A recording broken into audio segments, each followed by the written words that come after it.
Welcome, Devil Sniper here, episode 21, season number 6, with our career mode with West Ham United. As you can see, we are playing Porto in the Champions Cup. We're at the knockout stage, the important stage, the greatest part of the Champions Cup. This is where it gets serious. I hope you've got your Jaffa cakes. I hope you've got a cup of tea, because we are going to be in for one hell of an emotional roller coaster of an episode. Sit down, grab your tea, have a Jaffa cake, and hold bloody tight. As you can see, we kick off looking fantastic. Diamé's coming to the side. He's been absolutely fantastic. A real inspiration. Playing a beautiful ball across to Kyle Walker. Walker back to Colker. Colker into Pogba. Pogba moving forward in such great fashion. Knocking it into Rocker. Rocker turning inside into Gabbiadini. Gabbiadini with a fake shot. Puts the Porto player in his arse. Round the next defender. Puts it in the bottom corner after 4 minutes of the game. 13 goals in all competitions.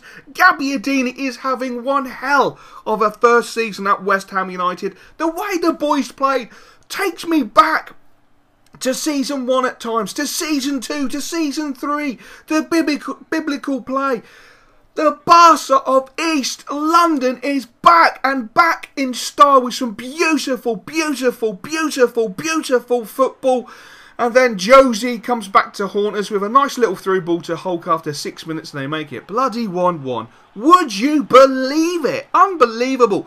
Josie, who used to wear and don and loved the West Ham club, playing against us and playing well after 6 minutes. Hulk with a fantastic shot just over the bar. Butland at full stretch could not get a fingertip to that. That was a fantastic effort. But Josie was absolutely a thorn in the side. Porto missed some great chances. They had opportunity after opportunity. Butland really done well there. Great defending in the end by the lads. But look at Gabbiadini on fire. Knocks the ball into Destro. Destro tries the fake shot. Puts the ball onto his right foot. Hits the inside of the post. And Diamé is there. Our boy Diamé after 23 minutes to give us a 2-1 away lead, which is absolutely fantastic. It's so good to see Diamé playing so well at the age of 30. He really has been fantastic. But again, Hulk is put through. Hulk goes for the chip, and Hulk got that completely and utterly wrong. But again, it was an opportunity, a simple opportunity for Porto. They were just playing so well. Lopez on the right-hand side swings the ball in. Fantastic ball into Josie. And Josie goes up with our centre-back. I think it was Nastasic or Colker, and the referee awarded a penalty. I do believe it was Colker, and unfortunately he did handle it. It was down to Hulk to take the penalty, and Butland goes absolutely huge. What a save! What a save, my lad! Absolutely fantastic. He is back 150 bloody %. The half-time score, Porto 1, West Ham United 2. A deserved lead? Probably not. We were holding on for points during that first half, but we done the business. We done what we had to do. That was score goals, which was fantastic. Santa going down left-hand side gets a great ball into Josie. Josie not only scores, but he runs away celebrating after 81 minutes, pulling the game back to 2-2. Really gutted that he celebrated. I would hope to have more respect and loyalty to the club, but clearly he doesn't give a flying about the fans. But again, look at Rodriguez dribbling inside and out, puts the ball past Jack Butland in the 90th minute. In the 90th minute. Great play. Defenders didn't commit. They didn't commit. Colker had an opportunity to slide in there, but he failed to do so. Let him walk past him. A fantastic finish. Great dribbling by the young lad to give Porto a 3-2 lead. But as you know, West Ham are never down. They're never out. Rocker into Gabbiadini. Gabbiadini tries the shot. Comes to Diamé. Diamé in the bottom corner. Diamé. Diamé. Diamé. Diamé. Come on, West Ham. 90th minute. And from the brink of defeat, Diamé brings the boys back. Porto 3, West Ham United 3. What an unbelievable game. Wish that was a live episode. We're now going to go into the Daily Jaffa. The Daily Jaffa. Number 1 for sport, number 1 for transfer news, and still only 35 pence. Kevin Nolan, Mark Noble to head up new football show, The Wonderful Game. Full details on page 25. Reporter, Mr. Tembo68. Gotta say, sir, you are a freaking legend. I love that concept. It jumped out at me. Absolutely fantastic. I would love to watch that show. I would love to watch that show. I'm not biased by any stretch of the imagination, but come on. Nolan and Noble, biblical. We move on. Juventus chase. Bonaperti. Filippo Bonaperti, after an international friendly, was spotted at the Stadio degli Alpi, speaking to new Juventus manager Pirlo. It would appear that Pirlo had come to watch the match especially to speak to Filippo Bonaperti. Pirlo questioned Filippo how happy he was at West Ham and if he would consider a move to Juventus. Filippo was quoted by, here we go, wait for it, the La Gazzetta della Jaffa, as saying, I'm very happy at West Ham and I remain for many seasons to come. He also went on to say, you could offer me 250k. I would reject it happily. Reporter Jake Warden. Gotta say, Jake, cracking story, son. That also jumped out at me. I had to put in the Gazzetta della Jaffa. It just seemed perfect. And you're probably wondering, the main story says, West Ham complex update. Okay, it's time to talk about why the complex is delayed. Okay, cards on the table. Probably going to get a bit somber here. It's something I really don't like freaking doing. I'm a very upbeat person. I like passion. I like having fun, shits and giggles. So we are going to get a bit serious here. I do apologise. Just bear with me and we will go into something more biblically fun. So, first off, I had food poisoning. Really a bit of a dent. I didn't enjoy that too much, to be honest. I wouldn't recommend it to anybody. Then I had my PC pretty much just die on me and hard drives corrupt. That was a bit of a pain in the ass. And my job over the last... I've got to admit, my job over the last 4 months... probably pushing 5 months, has been a real strain on myself due to the amount of hours I work, the position I hold, and the things that I have to do. Don't get me wrong, I haven't sacked anybody or anything stupid like that. I mean, Jesus Christ. Actually, I can't actually speak about it due to my contract. It's all legal stuff, shit like that. It's part and parcel of the position I hold. But yeah, it has been getting me really, really down, and I think over the last sort of 3 weeks, it's really been hitting me quite hard. And it's not the motivation I've lost to do videos. Completely not. Do not even think that. I really enjoy doing the videos. I really love doing the videos. But I find myself having these days where I get home and I'm in deep thought and I can't make a video because I can't get myself into that, into the happy world, shall we say, into the happy world where I can be upbeat and excited to do a video. And that's a bit of a strain on me because I'm not that sort of person. It's hitting me hard personally because I've never really been like that throughout my life. I mean, Christ, I was gifted with the hand of God. So if anyone understands that, I'm sure you do. I'm sure you guys do. It's just been really difficult, and hopefully you guys will be able to bear with me. You know, work is calming down now, so hopefully the worst of it is past. It's put a strain on a lot of my friendships with my mates. Due to things that have happened at work. Working with your mates is something I wouldn't recommend. There's a fine line between friendship and a work colleague, and yeah, as I say, it's just been really, really freaking difficult. So the motivation levels for being positive have been really, really, really down, which you know, I apologise for. I can't help it. It's just the way I'm built, and I wouldn't want to deliver content where I'm sort of sounding monotoned and hello, welcome, Devil Sniper here. That to me is just fucking no way. It's gotta be hello, welcome, Devil Sniper here, and today I'm bringing you, as you know, that's the way I like it, that's the way I'll do it. So if there is a delay between certain videos coming out, I do apologise, but just take into the back of your mind, YouTube is a hobby, and I've probably had a shit day. One of those things. Anyway, we're going to move on to something a little more exciting, a little bit more biblical. It's going to be the start of the Top Gear test track. Now, before I do just take us over to the Top Gear test track, it's going to be something slightly different. We haven't done the players as yet. I'm working on a way to do that to make it more fun. But this is just like a bit of a tester, a bit of a beta tester, just to show the manager actually doing a lap, which is my good self. So yeah, it should be fun, should be good laugh, and we'll go over there now, and yeah, you'll hear me talking there because I recorded that separately because yes, I'm that freaking biblical. Welcome back, Devil Sniper here. I hope you enjoyed the episode so far. I hope you enjoyed the daily Jaffa. Slightly different this week, or in this episode, I should say. So basically, in this part of the video, we're going to show you a little bit more in-depth detail about the Top Gear test track. You've just seen the gear, you've just seen the track outline, you've seen what the environment is. So I'm going to show you my actual settings, and then we're going to get straight into the race. Obviously, when we do this for the players, which is, if you don't know, or if you're not aware, it's Gabbiadini, Destro, Lamella, and Bonaperti. We will just see the race. But I want to show you my settings so you know what settings I'm using. I'm not using complete noobish settings. I'm actually using half-decent ones.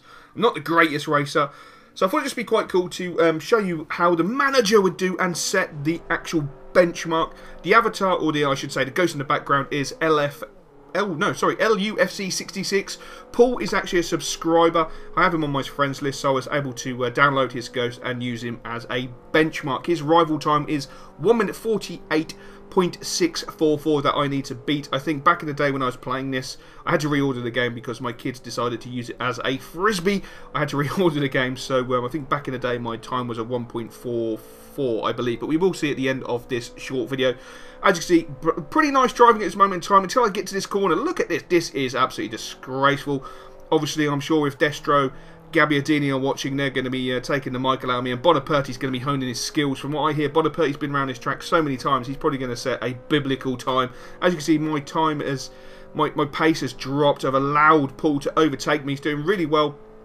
Going into this corner, hopefully I'll be able to cheat a little bit, whack the gears down into second, because I use manual gears, I don't use automatic, to try and give myself a little bit of an edge on the braking, and obviously a little bit more edge on the acceleration. Question is, will the manager take the foot off going into the next bend? Will he have the nuts to keep his foot to the floor? As you can see, speed is rising, 76, 77, 78, 79, or 78. Going on the slippery, took a bit of speed off, but he's still got a foot fall to the floor. Will he go flying past the tyres? Oh my days, yes, look at that, hitting at a top speed of 85, 86, 87, 88, 89, 90, 91, 92. Oh, he hit 92, which is fantastic. Thrown it into one of the final bends, bangs it into third, drops it down a second to keep momentum going into the final corner, hopefully beating his rival time and setting a good time for the lads to chase. 1.47.908. So for you guys, all you need to do now is post in the comments below. There you go, that is my top time. Post in the comments below what times you think Destro, Lamella, Gabbiadini and Bonaperti will set. That's my all-time best time, 1.44.571, which is not too bad. We're going to get back to the episode because we have a home game against Aston Villa. A very tough game. Villa have been doing very, very well in the league, and as you can see, we have got an absolutely sensational side out. We have probably our strongest side at this moment in time, going toe-to-toe with Aston Villa, which is brilliant. Gabbiadini is in such sensational form. It is such a pleasure to go to training with these lads. They are playing so, so well. The banter between the boys at this moment in time is sensational. Looking at the table, we are 1 point behind Chelsea. We really need to start digging a little bit deeper, start accelerating, start punishing sides, start digging in and getting much needed results. As you can see, we had the kickoff, knocking the ball into Bonaperti, and we join it with Aston Villa being on the attack, knocking the ball to the outside to Johnson. Johnson going around Wilshere as if he did not exist. Unbelievable play there. Some great competitive defending there. Destro picking up the ball. He's playing in a left ram position into Gabbiadini. And the ball's now with Jack Wilshere. Jack Wilshere into Gabbiadini. Gabbiadini trying to break past. Trying to dummy the ball. That could have been a fantastic goal. Really has learned how to do some skills there. Gabbiadini faking the passes, etc. But Destro picking the ball up. Looking sensational. Into Pogba, who has probably been man of the season. Oh, well, to be fair, no, that's a lie. It's got to be Filippo Bonaperti. He picks the ball up. Right foot, bottom corner. Jack Wilshere with the shot. Deflected straight to Bonaperti. Bonaperti with that lethal right foot. Slamming it home after 33 minutes. Definitely man of the season. Definitely man of West Ham. And Pogba's not far behind him this season. It's been absolutely sensational. Great ball over the top to Carruthers. Great shot, but Butland, who has been in sensational form, had a dodgy spell, linked to a few clubs, but has refound his ability. Congolo, oh my days.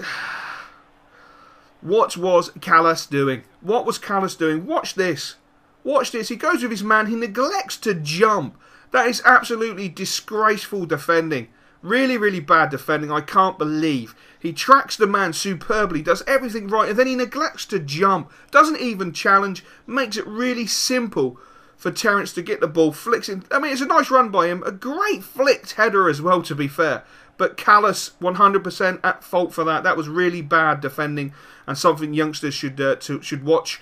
That's not the way to defend. But look at Filippo Bonaperti trying to force an area, trying to make a gap. Gabbiadini with the ball. Great defensive block there from Aston Villa. Absolutely sensational. And look at Callas trying to put in a bit of a dirty tackle as the referee blows the half-time whistle. West Ham United won, Aston Villa 1. And I've got to say, these are the games we have to be winning. These are the games that we need the 3 points. These are the games that you boys need to be getting behind the club and singing and shouting and supporting us all the way. Lamela trying his damnedest, trying to create space, picking the ball up. Look at him in the centre of the park. That's how determined he is to make something. Nastasic moving forward, knocking into Filippo Bonaperti. Bonaperti pulls the trigger just over the bar, just literally over that bar. Fantastic play. He's never afraid to pull the trigger. Look at that. Absolutely fantastic. Such a shot that lad has. It's just unbelievable. It is unreal how good his shot actually is.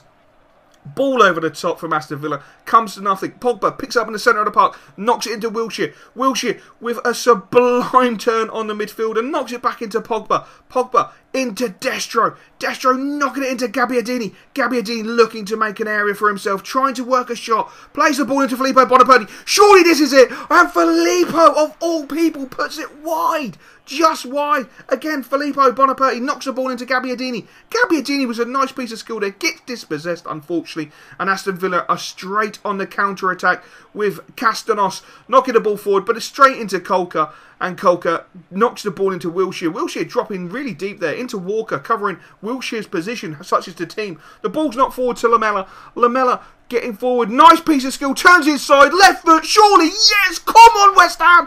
2-1 in the 90th minute. Unbelievable play by Lamela. All set up by Kolka. Intercepting the ball from Castanos. Knock it into Wilshere. Wilshere into Walker. And a fantastic ball from Walker into Lamela. And again, Wilshere getting forward. Great tackle. He's such a dogged player. Filippo Bonaperti back into Wilshere. Wilshere didn't have the greatest first touch. Tries to chip the ball over the top. Not really the best ball to be playing in that situation. But the referee thankfully blows the full-time whistle. West Ham United 2. Aston Villa 1.